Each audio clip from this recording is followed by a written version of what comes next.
नमस्कार, जोहार। न्यूज़ 11 भारत देख रहे हैं आप। आपके साथ मैं हूं अभिषेक भारती। जो कहूंगा सच कहूंगा, डंके की चोट पर कहूंगा। आज हम आपको एक मैडम जी से मिलाने वाले हैं।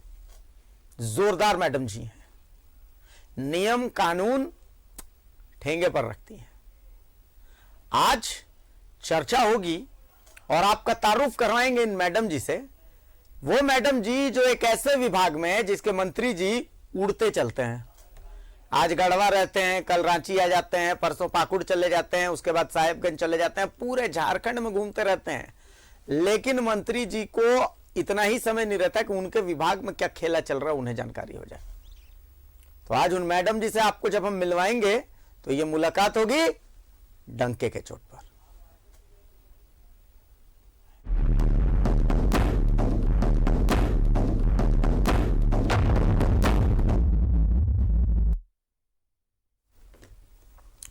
तो कृषि विभाग के तहत आता है कृषि विपणन परिषद। थोड़ा सा मुश्किल है, आसान भाषा में मैं आपको बता दूं, कृषि विभाग का मार्केटिंग बोर्ड। लेकिन इस विभाग में भी खेला हो रहा है। अब आप सोचेंगे कि भाई ये खेला क्या हो रहा है। आप सोचिए, anti corruption bureau, anti corruption bureau के रडार पर कुछ अधिकारी हैं जो एंटी करप्शन ब्यूरो है, उसने रंगे हाथों कुछ लोगों को पकड़ा है। लेकिन इस कृषि विभाग के मार्केटिंग डिपार्टमेंट वाली जो मैडम जी हैं, उनका खास आशीर्वाद इन्हीं एसीबी के आरोपियों पर है। नियम कहता है कि जिनके ऊपर एसीबी का मामला चल रहा है और अदालत में मामला है, उनको प्रमोट नहीं कर सकते। जिस पोस्ट पर है उन्हीं पोस्ट पर उनको 10 से ज्यादा अगर आपको मेहरबानी दिखानी है तो उसी पोस्ट पर आप उनको छोड़ दीजिए। आप उनको हटा नहीं सकते तो आप उनको प्रमोट भी नहीं कर सकते। लेकिन खेला देखिए कि मैडम पूरा बक्सा भर के एसीबी के आरोपियों को बाकायदा प्रमोशन भी दिलवा देती हैं और जो बच जाते हैं उनकी फाइलें दबाकर रख भी लेती हैं। इन मैडम का नाम है सुनीता चौरसिया। अब इस मैडम से आपका तारुफ करवा देते हैं हम, और उस तारुफ के लिए हमने एक रिपोर्ट बनाई है। तो उस रिपोर्ट को हम आपको दिखा देते हैं। जब आप रिपोर्ट देख लेंगे तो आपको समझ में आ जाएगा कि खेला क्या है। रिपोर्ट देख लीजिए। मैडम जी को देख लीजिए, झारखंड वाले इन्हें चीन लीजिए, बाकी देश वाले इनको पहचान लीजिए। इनके कार्यालय के बाहर लगा ये बोर्ड देखिए। ये बोर्ड कहता है कि मैडम सचिव हैं, यानी सेक्रेटरी हैं और झारखंड प्रशासनिक सेवक। लेकिन इनके सचिव बनने का कोई नोटिफिकेशन हमने बहुत ढूंढा, हमें नहीं मिला। तो क्या बिना कार्मिक विभाग के नोटिफिकेशन के मैडम सचिव बन गई? तो अब हम आपको पूरी बात समझाते हैं। कृषि विभाग के तहत आता है झारखंड कृषि विपणन परिषद। आसान भाषा में समझिए, ये कृषि विभाग का मार्केटिंग डिपार्टमेंट है। सुनीता चौरसिया साल 2015 में यहाँ एमडी की पीए बनकर आई। कुछ दिन तक इस विभाग में सचिव का पद खाली था। मैडम ने तिकड़म भिड़ाई और इस विभाग की सचिव बन गई। एमडी की तरफ से एक लेटर निकला और मैडम सचिव हो ली। कार्मिक विभाग की तरफ से इसका कोई नोटिफिकेशन भी नहीं जारी हुआ, जबकि नियम कहता है कि कार्मिक विभाग इसका नोटिफिकेशन जारी करता है। आपको लगता होगा कि कृषि विभाग का मार्केटिंग बोर्ड सुस्त विभाग है, लेकिन ऐसा सोचने से पहले थोड़ा रुकिएगा। कुछ अधिकारियों ने मार्केटिंग बोर्ड को नोट छापने की मशीन बना रखी है। फील्ड में जमकर घुस लीजिए, एसीबी पकड़े तो कुछ दिन घर में रहिए, चढ़ावा चढ़ाइए, बाद में निलंबन मुक्त होकर प्रमोशन भी पा जाइए। अभी ये कहानी खत्म नहीं हुई है, खेल लंबा है। मगर मजे की बात देखिए, राज्य का कृषि विभाग और मंत्री दोनों को इसकी जानकारी नहीं है। मंत्री जी तो खैर बादल ही हैं, आज यहाँ बह जाते हैं, कल कहीं और बह जाते हैं। फोकस वापस सुनीता चौरसिया पर लेकर आते हैं। केस नंबर 1, गढ़वा कृषि विपणन पदाधिकारी राकेश कुमार सिंह को एसीबी ने 3 लाख घूस लेते पकड़ा। राकेश कुमार सिंह कुछ दिन निलंबित रहे। बाद में मैडम की कृपा से निलंबन मुक्त हो गया। मैडम की कृपा से राकेश सिंह को हजारीबाग में विपणन सचिव के रूप में पदस्थापित किया गया।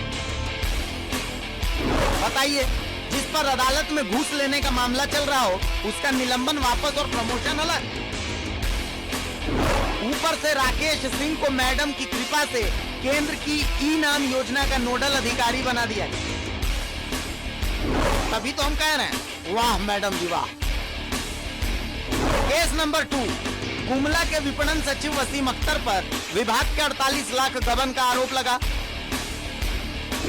गुमला के अधिकारियों ने PA to MD, माफ कीजिए, सचिव मैडम को जांच करने के लिए चिट्ठी लिखी। मैडम फाइल दबाकर बैठ गई। हमने फिर कहा, वाह मैडम जी वाह। केस नंबर 3, विपणन सचिव रही अनीता सहाय को ACB ने रंगे हाथ पकड़ा। गबन का भी आरोप था अनीता सहाय पर। मामला अदालत में चल ही रहा है, पर अनीता जी भी निलंबन मुक्त हो गए। ये सब हुआ सुनीता मैडम की कृपा से। हम फिर से बोले, वाह मैडम वाह। केस नंबर 4, रमेश कुमार शर्मा भी ACB ट्रैप में फंसे, हजारीबाग में पकड़े गए थे। मामला अदालत में लंबित था। उन्हें भी मैडम ने निलंबन मुक्त किया और खूंटी में पदस्थापित किया। हम फिर से बोले, वाह मैडम जी वाह। बीच बीच में कई बार मामला उठता था, फिर दब जाता था। मैडम फाइल निकलने ही नहीं देती थी। और कृषि विभाग तो खैर व्यस्त विभाग, मंत्री जी का ध्यान इधर गया ही नहीं, क्योंकि वो तो बादल हैं, उड़ते रहते हैं। खैर, हम मैडम तक पहुंचे ताकि हमारा धर्म तो पूरा हो, लेकिन मैडम कुछ बोली ही नहीं। देख लीजिए, मार्केटिंग बोर्ड की PS to सेक्रेटरी रही सुनीता कुमार चौरसिया 2015 में बगैर कार्मिक के नोटिफिकेशन के मार्केटिंग बोर्ड की सचिव बन गई। कई प्रकार के उन पर आरोप लग रहे हैं। कहा यह जा रहा है कि ऐसे अधिकारी जिसको ACB ने घूस लेते रंगे हाथ पकड़ा, सुनीता कुमार चौरसिया जी उनको फेवर करती हैं। ये तमाम तरह के आरोप है।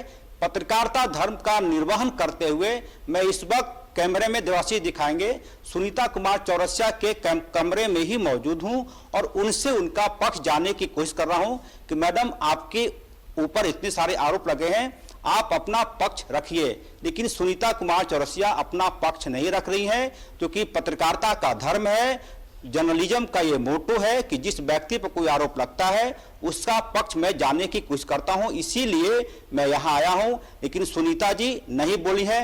मैडम, कुछ बोलेंगी आप अपने ऊपर लगे आरोप के खिलाफ में? नहीं, कैमरे के सामने या किसी भी मीडिया को किसी तरह का कुछ भी बयान देना के लिए मैं अधिकृत नहीं हूं। इसीलिए प्लीज, आपको कोई भी जानकारी चाहिए इस संदर्भ में तो आप मेरे कंट्रोलिंग पदाधिकारी MD सर से जानकारी प्राप्त कर सकते हैं। मैं यही चाह रहा था कि झारखंड की जनता ये देख लें कि पत्रकारिता का धर्म निभाते हुए मैं सुनीता कुमार चौरसिया के पक्ष लेने की कोशिश कर रहा था, लेकिन मैडम ने मना किया है। जांच में क्या कुछ सामने आएगा, क्या बातें आगे बढ़ेंगी, कितना हंगामा होगा, कितना हंगामा होगा। बंधु तिर्की ने भी सदन में सवाल उठाया था। इन तमाम चीजों की जानकारी आने वाले दिनों में पता चलेगा। फिलहाल मैडम ने कुछ भी बोलने से मना कर दिया है। मैडम के पतिदेव जुडको के बड़े ठेकेदार हैं। मैडम ने 1.5 करोड़ में अपार्टमेंट भी लिया है रांची के डोरंडा में। बाकी इनकी निजी जिंदगी है, इनका पैसा है, आग लगाएं, हमें क्या लेना है। हमारे पीछे कृषि विभाग के मार्केटिंग बोर्ड के जिस दफ्तर को आप देख रहे हैं, उसकी दीवारों में और शीशों में भ्रष्टाचार ने जड़ें जमा ली है। आने वाले दिनों में अभी और कई खुलासे होंगे। फिलहाल इतना कि कई लोगों ने मार्केटिंग बोर्ड को नोच रखा है। करमन देवाशीष के साथ अजय लाल, न्यूज 11 रांची। तो बोलने का मन हो रहा है, वाह मैडम जी वाह। भाई सवाल है कि आखिर कहें तो कहें क्या, करें तो करें क्या। तो भाई बोलिए, वाह मैडम जी वाह, और तो कोई ऑप्शन बचता नहीं है। देखिए, मेरे सहयोगी अजय लाल मेरे साथ हैं, बीजेपी के विधायक अमित मंडल साहब मेरे साथ हैं, कांग्रेस के विधायक राजेश कच्छप साहब मेरे साथ हैं। मैं सभी का बहुत स्वागत करता हूं। मैं चूंकि गेस्ट हमारे लेट से हमारे साथ जुड़े, तो मैं थोड़ा सा मजमून इनको बता देता हूं। मैं अजय लाल से एक बार बात करूंगा तो आपको समझ में आ जाएगा। अजय जी, मैडम सुनीता चौरसिया हैं। मैडम झारखंड प्रशासनिक सेवा से हैं। एमडी की पीए थी और एमडी के पीए से डायरेक्ट इनका प्रमोशन हो जाता है, ये सचिव बन जाती हैं कृषि विपणन परिषद में, यानी कि मार्केटिंग डिपार्टमेंट ऑफ एग्रीकल्चरल विभाग। ठीक है, चलिए जितना मैं समझ पाया हूं अजय जी, अगर मैं गलत बोलूंगा तो आप मुझे बीच में टोक दीजिएगा। अब जहां तक मैं समझता हूं कि झारखंड प्रशासनिक सेवा का कोई अधिकारी अगर इस परिषद का सचिव बनता है तो कार्मिक विभाग की तरफ से एक नोटिफिकेशन जारी होता है, जितनी मेरी सीमित समझ कहती है कि इन सब का नोटिफिकेशन जो है वो कार्मिक विभाग जारी करता है, बाकायदा आदेश पारित होता है इसका। कार्मिक विभाग का ऐसा नोटिफिकेशन मैं देखा आपको कि आप बहुत ढूंढ रहे थे, लेकिन ऐसा कोई नोटिफिकेशन नहीं मिला। हां, एक एमडी साहब का आदेश जरूर दिखा था। इसके बाद आते हैं 4 केस स्टडी हमने दिखाई है। 4 केस स्टडी में गुमला, गढ़वा और अलग अलग जगहों के अधिकारी ऐसे हैं जो कि एसीबी के मामले में फंसे हुए हैं, आरोपित हैं। इनके फाइलें मैडम ने दबा दी हैं और इनको इनके पद पर छोड़ने की बात तो छोड़िए, निलंबन की बात तो छोड़िए, निलंबन रुकवा करके और इनको प्रमोशन दे दिया है। यही मामला है अजय जी, अभी तो खेलेगा पहला एपिसोड है अजय जी।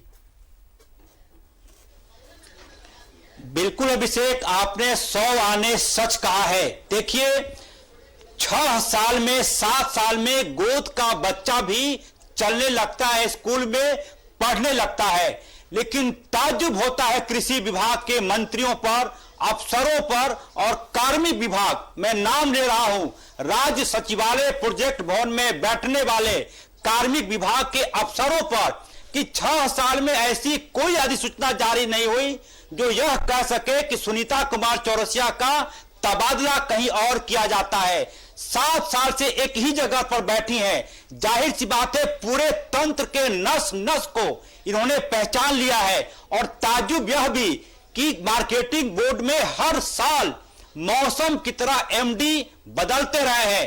तारीफ करनी होगी तत्कालीन एमडी मंजूनाथ भजंत्री जो अभी देवघर के डीसी हैं, उन्होंने कुछ हद तक लगाम लगाने की कोशिश की थी सुनीता कुमार चौरसिया पर। ये जब फाइलों में नोटिंग करती हैं तो एक प्राइवेट व्यक्ति को बिठाकर उससे नोटिंग करवाती है। मंजूनाथ भजंत्री ने साफ शब्दों में कहा था कि फाइलों की नोटिंग आप अपने कलम से कीजिए, आप अपने हस्ताक्षर से कीजिए, आप अपने राइटिंग में कीजिए। उसके बाद एमडी मौसम की तरह बदलते रहे और जाहिर सी बात है तमाम चीजों का फायदा यदि किसी एक व्यक्ति ने उठाया है तो उस शख्स का नाम है सुनीता कुमार चौरसिया।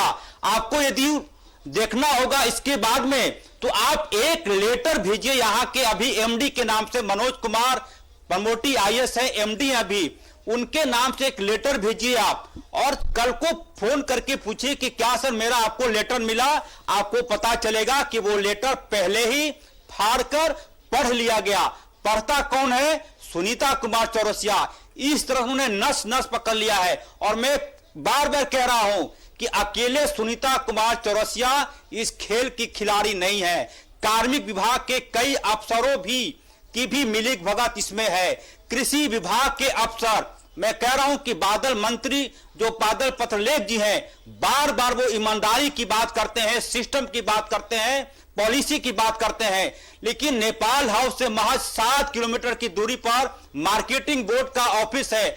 आज तक उनका दौरा हमने नहीं देखा कि कभी वो मार्केटिंग बोर्ड में जाकर देखे कि कहां घालमेल हो रहा है। ऐसे ऐसे डकैत, ऐसे ऐसे चोर जिसने खुलेआम पैसा लिया, एसीबी ने पकड़ा, तमाम लोग प्रमोट हो गए, प्रमोशन पा गए और सबकी कृपा बरसती रही सुनीता कुमार चौरसिया पर। ऐसे जैसे किसी सत्संग में बाबा हाथ उठाकर आशीर्वाद बांटता है, प्यार बांटता है। आपने बिल्कुल सही कहा है कि इस खेल में कई खिलाड़ी हैं, सुनीता कुमार चौरसिया इकलौते खिलाड़ी। अभी और पर्दा उठेगा, कई प्रकार के कागज न्यूज 11 के पास है, धीरे धीरे इन चीजों की परतें में भी न्यूज 11 खोलेगा अभिषेक। बिल्कुल, तो देखिए इन तमाम बातों को सुन करके बस अभी एक ही बात कहने का मन हो रहा है, वाह मैडम जी वाह।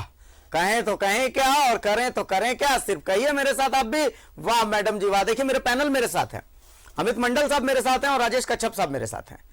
और मैं सबसे पहले कच्छप साहब के पास आ रहा हूं। कच्छप साहब, चूंकि हम राजेश कच्छप जी को जानते हैं कि सही को सही और गलत को गलत कहते हैं, ये जो दिख रहा है मैं जानता हूं राजेश कच्छप जी, इसको लेकर के मुझे जहां तक जानकारी है कि बंधु तिर्की और राजेश कच्छप ये दो लोग ऐसे थे जिसको लेकर के इन्होंने विधानसभा में भी शायद इसकी गूंज सुनाई दी थी, तो उसमें ये दो नाम सामने आए थे। आप लोगों ने ये मुद्दा भी उठा दिया, विधानसभा तक ये मामला भी चला गया, इसके बावजूद ये काम चल रहा है। मैडम जी अभी भी अपने पोस्ट पर हैं, तो क्या कहेंगे कच्छप साहब? देखिए ये 2000 काफी दिनों से ये मैडम का मामला है, काफी दिनों से इनकी पोस्टिंग यहाँ पे मार्केटिंग बोर्ड पे है, और मैं आपको आपके चैनल के माध्यम से बताना चाहता हूँ कि ये प्रभार के रूप में वहाँ पे नियुक्त थी, इनकी पोस्टिंग वहाँ पे नहीं हुई अच्छा। थी। और निश्चित तौर से अभी भी हम लोगों ने इनको उस पद से, प्रभार के पद से उनको हम लोगों ने चिट्ठी लिखा है और इनको वहां से हटाने का आग्रह किया है सरकार से। सरकार भी संज्ञान ली है और निश्चित तौर से ऐसे अधिकारी जो जमे हुए हैं और तंत्र के नब्ज को पकड़ करके लोगों से पैसा ऐंठने का काम या काला धंधा करने का काम कर रहे हैं, गोरख धंधा करने का काम कर रहे हैं, सरकार इन लोगों को बख्शने नहीं जा रही है। आज के तारीख में इनको प्रभार से मुक्त किया गया है।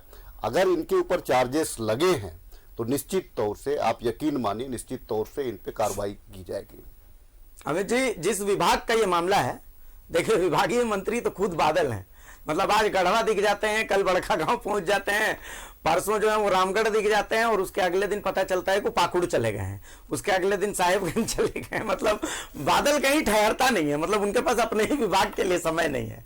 तो मतलब कैसे में क्या, मतलब अभी देखिए इतना कुछ है, मतलब पूरी फेहरिस्त तैयार की हमने 1 घंटे की रिसर्च में कि सुनीता जी ने कम से कम 4 ऐसे केसेस हैं जिनमें कि एसीबी के चार्जशीटेड लोग हैं, एसीबी का मामला उनके ऊपर चल रहा है, अदालत में मामला चल रहा है, उनको इन्होंने प्रमोट कर दिया, उनकी फाइल दबा दी, उनको बचा लिया है। तो मतलब सरकार से ऊपर भी अधिकारी हो सकते हैं। देखिए मैंने तो पहले भी कहा है कि ये बादल हैं, बरसेंगे कब, हम लोग इंतजार कर रहे हैं इनका। आज आप देखिए कि कृषि विभाग लचर पचर तरीके से चल रहा है, वहाँ पे पदाधिकारी, जैसा आप इस मैडम के बारे में बता रहे हैं, राजेश कच्छप जी ने इसकी आवाज़ विधानसभा के अंदर उठाई, फिर भी ये फाइल कहीं ना कहीं निश्चित तौर पर दब गया होगा, इसलिए आगे नहीं बढ़ा होगा। आपके संवाददाता बता रहे हैं कि कार्मिक के तरफ से कोई नोटिफिकेशन उनके पास प्राप्त नहीं है कि क्या डेजिग्नेशन है, किस पोस्ट में कब से हैं। तो इनका तो पहुंच बहुत गहरा लग रहा है मुझे विभाग के संबंधित पदाधिकारियों के साथ। हो सकता है सदन में मुद्दा गया हो, कहीं फाइल दब गया हो, दबा दिया गया हो, ये तो मैं नहीं कह सकता, लेकिन अगर ऐसा बात है कि एक पदाधिकारी 6-6 साल से उसी पोस्ट में उसी जगह पर अटका हुआ है, तो निश्चित तौर पर यह गंभीर विषय है सरकार के लिए। अब चाहे किसी की भी सरकार हो, चाहे वो भाजपा की सरकार हो या जेएमएम की सरकार हो, मैं उस चीज में नहीं उलझना चाहूंगा। मैं चाहूंगा कि कोई भी पदाधिकारी हो, जो सरकारी नियम है उस नियम के अकॉर्डिंग चले। एक डीसी को जब जिला मिलता है 2 से 3 साल तक वो जिला में रहते हैं।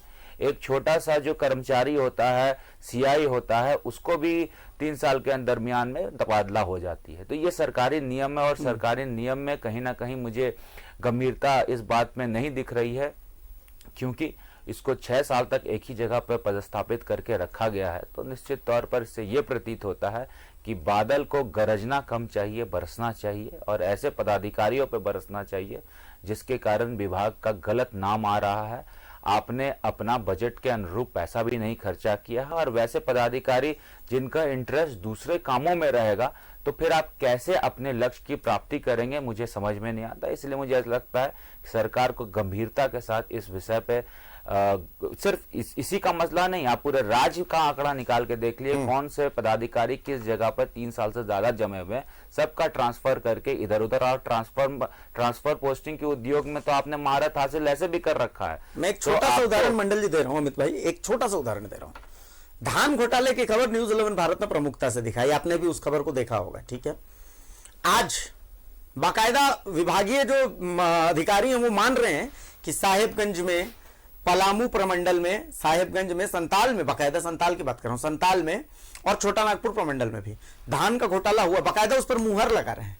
लेकिन देखिए सिस्टम कितना लचर है कि अभी तक इस मामले में कोई बड़ी कार्रवाई नहीं हुई। अब इसका खामियाजा धान जैसी चीज है, इसका खामियाजा जाहिर सी बात है, इसका बहुत ज्यादा असर अभिषेक भारती एंकर को, राजेश कच्छप विधायक को, अमित मंडल विधायक को नहीं, ये वो जो निचले तबके पर जो किसान है, जो मतलब 100 किलो 200 किलो जिसका धान होता है, उस पर असर पड़ता है। इन सब चीजों में तो कम से कम एक्टिवनेस दिखानी चाहिए। देखिए ये तो हम लोग पहले भी डिबेट कर चुके हैं अभिषेक जी इस मुद्दे पे, और उसमें मैंने ये भी ऐड किया था, धान का ये मसला नहीं है। आपको जो पैकेट में फूड पैकेट्स बंटता है, एक एक महीने का हर एक जिला में गायब कर दिया गया है, उसको भी हम लोगों ने विधानसभा में उठाया है, कोई कार्रवाई नहीं हुई है। तो विधानसभा जो सदन का, जो पूरे प्रदेश का सबसे बड़ा सदन है, वहां कार्रवाई नहीं होगी तो मुझे लगता है कि फिर न्याय के लिए आम जनता कहां जाएगी, ये मेरे सोच के परे है। और आप जितना भी चिल्ला ले, जितना भी चीख ले कि यहाँ पे विपक्ष सदन नहीं चलने दे रहा है, लेकिन जब छोटी छोटी चीजों का सदन के अंदर निष्पादन नहीं होगा तो बड़े मुद्दे को आप कैसे निष्पादित करेंगे, ये मेरे समझ के परे है। अजय जी बहुत लॉजिकल बात कही। अच्छा अजय जी से आने से पहले मैं राजेश जी का एक बार जवाब ले लेता हूँ। राजेश जी कुछ कहना चाह रहे थे क्या? देखिए, एक चीज है, ब्यूरोक्रेसी की जो मानसिकता है ये छुपी हुई नहीं है। इनका जो मन बढ़ू जो मन है, ये तो सब कोई जानता है। आज तक चाहे जिनकी मैं अमित जी की हाँ, बात सरकार से सहमत किसी की हूं, रहे, किन्हीं की सरकार है, लेकिन ब्यूरोक्रेसी जिस प्रकार से सरकार पे हावी है, और ये झारखंड अलग राज्य होने के बाद से ही आज तक हावी है। आप देख सकते हैं कि अगर किसान को अगर धान का बीज देना है तो जब हमारा सितंबर माह रहेगा उस समय देगा, जब धान को खरीदना होगा तो जब बिचौलिए लेकर के धान को चले जाएंगे उस टाइम में नोटिफिकेशन जारी होगा। ये तमाम चीज जो है अभी तक चलता रहा है। इस बार की सरकार से मैं थोड़ी संतुष्ट इसीलिए हूँ कि इस बार कम से कम जो धान का पैकेट था समय उनको दे दिया गया था। रही बात ये धान खरीद के मामला है, धान खरीद में अभी तक बिचौलिए जितने हावी हैं। देखिए, आम किसान कितना धान उपजाता है, बहुत ज्यादा होगा 100 क्विंटल, बहुत ज्यादा होगा 100 क्विंटल, बहुत ज्यादा होगा तो 100 क्विंटल। लेकिन ऐसे लोग हैं जो कि आज 1,000 क्विंटल धान का आपको रजिस्ट्रेशन करा रहे हैं। तो इस परिस्थिति में सरकार ठीक है, अगर किसान के नाम से वो रजिस्ट्रेशन कर रहे तो सरकार जनता का ही पैसा है, सरकार इस प्रकार से उसका दुरुपयोग नहीं कर सकती है। सरकार के संज्ञान में है। और जो माननीय हमारे जो मंत्री जी हैं, जो आदरणीय रामेश्वर उरांव जी, उन्होंने सदन में भी इस बात को आज ही का बहस में उन्होंने आश्वासन दिया है। आपको हमारे प्रदीप यादव जी के सवाल का जवाब दे रहे थे और उन्होंने आश्वासन दिया है कि इस पर जो गड़बड़ियां हैं उनको दुरुस्त कैसे किया जाए। देखिए, इसमें सत्ता पक्ष और विपक्ष की बात नहीं है, बात है आम किसानों की, बात है राज्यवासियों की। जो अभी तक जो मानसिकता, जो ब्यूरोक्रेसी, जो ठेकेदारी की जो मानसिकता थी, जो बैठ करके जिस प्रकार से, देखिए आज मैं कह रहा हूं जो चौरसिया मैडम है उनके बारे में भी कह रहा हूं, तो ये क्या है, ये एक मानसिकता है, भय नहीं है। तो आने वाले दिनों में निश्चित तौर से जिनकी भी सरकार हो, ऐसे अधिकारियों पे कार्रवाई होनी चाहिए। और अधिकारियों पे भय, देखिए सरकार जनप्रतिनिधि होते हैं, सरकार को चलाते हैं जनप्रतिनिधि, आप उसका अनुपालन करने वाले होते हैं। लेकिन अभी तक अमूमन हो क्या रहा है कि सरकार को ही अधिकारी चला रहे हैं। हम जितने भी जनप्रतिनिधि हैं आपस में बंटवारा हो करके आज हम एक दूसरे पे तीखा प्रहार करते हैं, एक दूसरे पे दोषारोपण करते हैं। लेकिन इसका निराकरण कैसे हो? राजनीति, हम झारखंड के जितने भी राजनेता हैं, राजनीति दल से ऊपर नहीं उठ पाए हैं। नतीजा क्या है कि झारखंड का ये स्थिति आज है। बहुत लॉजिकल बात बोली अजय जी। देखिए, लेकिन राजेश कच्छप जी का यह आश्वासन है कि आपको बहुत जल्द कार्रवाई तो नजर आएगी, जो गलत हो रहा है तो कार्रवाई नजर आएगी। अजय जी, आज तो फर्स्ट ही एपिसोड है, अभी तो बहुत कुछ है खोलने को। देखिए भारती, सबसे बड़ी बात यह है कि सब कुछ सारा लोग जानता है, लेकिन सवाल है कि बिल्ली के गले में घंटी बांधेगा कौन? आपकी जिम्मेदारी है। आप यह कहकर नहीं बच सकते कि पुरानी सरकार में ऐसी व्यवस्था थी। लोकतंत्र में आपको सरकार चलाने की झारखंड की 3.25 करोड़ जनता ने मौका दिया है, आपकी नैतिक जिम्मेदारी बनती है। और हमारे पास एक व्हाट्सएप पर मैसेज आया है, एक माननीय अमित मंडल जी के साथ बैठा हुआ, अगला एपिसोड में ये सवाल करेंगे अगर इस पे कार्रवाई नहीं होगी। ऐसे तेज तरार विधायक है भाई अमित मंडल जी, ये सवाल को याद रखेंगे कि उसका साथी क्या बोल रहा है। आपका सवाल लाजमी है आपका, क्योंकि अभी तक देखा गया अमूमन यही होता रहा है, आश्वासन के अलावा कुछ मिला नहीं है। तो इसीलिए हम लोग दोनों भाई बैठे हुए हैं। ठीक है, सत्ता पक्ष, लेकिन आने वाले दिनों में क्योंकि सत्ता पक्ष का विधायक होने के नाते मैं आपको आश्वस्त कर सकता हूं, पिछली सरकार ने क्या किया मैं उस पर नहीं जाना चाहता, लेकिन सत्ता पक्ष का विधायक होने के नाते अपने मंत्रालय, धन्यवाद आपका, बहुत धन्यवाद दे सकता हूं कि इस पे कार्रवाई कराने में अपनी जो हमारी जो जिम्मेदारी होगी मैं उसका निर्वाह करने का प्रयास करूंगा। जी अजय जी। आपको बहुत धन्यवाद राजेश कच्छप जी। देखिए, व्यक्तिगत चीजें नहीं है, ये राजहित से जुड़ा मामला है। और एक हमारे माननीय विधायक, मैं नाम नहीं लूंगा, उन्होंने व्हाट्सएप पर मैसेज किया है कि 2019 का विधानसभा का नोटिफिकेशन उठाकर देख लीजिए, 3 बार सवाल पूछे गए थे, किसी ने कार्रवाई नहीं की। दर्शक दीर्घा में कार्मिक विभाग के अधिकारी बैठे थे, उनका जो जवाब आया तत्कालीन मंत्री के पास, कहा गया कि 7 दिनों के भीतर सुनीता कुमार चौरसिया को अपने मूल पद पर भेज दिया जाएगा, यानी कि PA to MD सचिव नहीं रहेंगी। लेकिन कुछ हुआ नहीं, व्हाट्सएप पर लगातार मैसेज आ रहे हैं। उम्मीद की जानी चाहिए भारतीय की नई सरकार है, युवा सरकार है, और हेमंत सोरेन, राज्य के मुख्यमंत्री हेमंत सोरेन की तारीफ करनी होगी कि ऐसे मामलों पर वो संज्ञान लेते हैं। न्यूज 11 इससे पहले कई सीओ की खबर दिखाई थी, और लोग निलंबित भी किए गए। लिहाजा राज्य की जनता को विश्वास है कि ऐसे अधिकारों पर कार्रवाई होगी, और कैसे घुसखोर अधिकारी प्रमोशन पा गए इसकी भी जांच होगी। और सुनीता कुमार चौरसिया की क्या संलिप्तता थी, ऐसी कौन सा उनका गठबंधन था कि ऐसे अधिकारी ना सिर्फ निलंबन मुक्त हुए बल्कि पद भी पाते चले गए। और इनकी संपत्ति, जो चारों अधिकारी का नाम आपने लिया है, इनकी संपत्ति का ब्यौरा भी न्यूज 11 के पास है। चारों अधिकारियों ने कैसे कैसे चीजों को मैनेज किया है, आने वाले दिनों में इसको न्यूज 11 दिखाएगा। और राजेश कच्छप जी को मैं बधाई देता हूं कि उन्होंने ऑन एयर इस बातों को कहा है कि सरकार कार्रवाई करेगी। भारतीय जी, अमित जी कुछ कह रहे थे। देखिए, जो मैं अजय जी की बातों से मुझे समझ में आया है, और जो राजेश कच्छप जी ने यहाँ बताया कि 2019 में माननीय विधायक अब जो भी हैं, मैं उसमें नहीं जाऊंगा, कि उन्होंने सरकार को समक्ष क्वेश्चन भी किया था, आश्वासन भी मिला था। अगर माननीय सदस्य आज भी पंचम विधानसभा में उपस्थित हैं, तो निश्चित तौर पर इस आंसर के आलोक में प्रिविलेज का मामला बनता है, क्योंकि सरकार ने जब आश्वासन दिया है, चाहे कोई भी सरकार है, तो पदाधिकारी अगर इस चीज को पूरा नहीं करते हैं अपने उत्तर को, तो प्रिविलेज का मामला बनता है। अगर माननीय विधायक 2005 विधानसभा में उपस्थित नहीं है, तो निश्चित तौर पर राजेश जी जैसा ने बताया कि इस मामले को उठाएंगे तो एक प्रिविलेज का मुद्दा बन जाएगा। ये इसमें कहीं कोई दिक्कत नहीं होगी। तो एक प्रिविलेज के जरिए हम इस चीज का निष्पादन कर सकते हैं, या मेरा व्यक्तिगत राय, ऐसा अप्रोच हो सकता है। चलिए, हाँ अजय जी कुछ कह रहे हैं, बोल दीजिए जल्दी से। अमित जी, वो विधायक अभी भी सदन में मौजूद है, काफी तेज तर्रार विधायक है, मैं नाम लूंगा वक्त आने पर। फिलहाल कार्रवाई की उम्मीद मैं रखता हूं। जी बिल्कुल। तो मेरे तरफ से एक बस इतना ही होगा कि उनसे अनुरोध करें कि एक प्रिविलेज डाल दे उस पदाधिकारी पर जिन्होंने ये आदेश दिया था, आंसर दिया था, क्योंकि सदन को गुमराह करना एक प्रिविलेज का मुद्दा बनता है। प्रिविलेज का मुद्दा है ये। चलिए, तो अजय जी एक और बहुत अच्छा पॉइंट अमित जी ने हमें बता दिया है।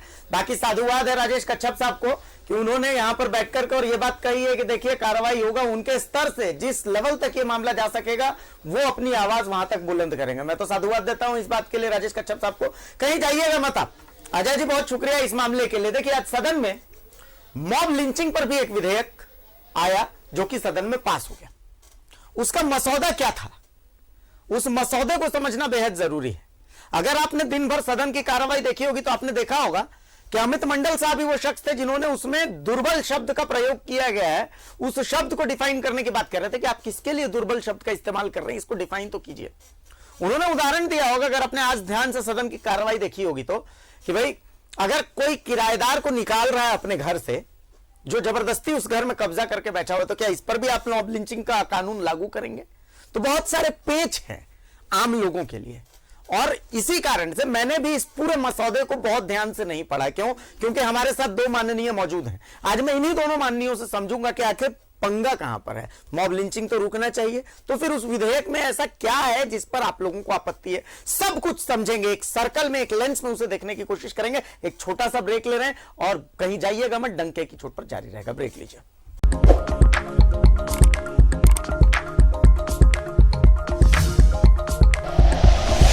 Like and share videos, subscribe करें हमारा चैनल और प्रेस करें बेल आइकॉन। न्यूज़ 11 भारत, सच है तो दिखेगा।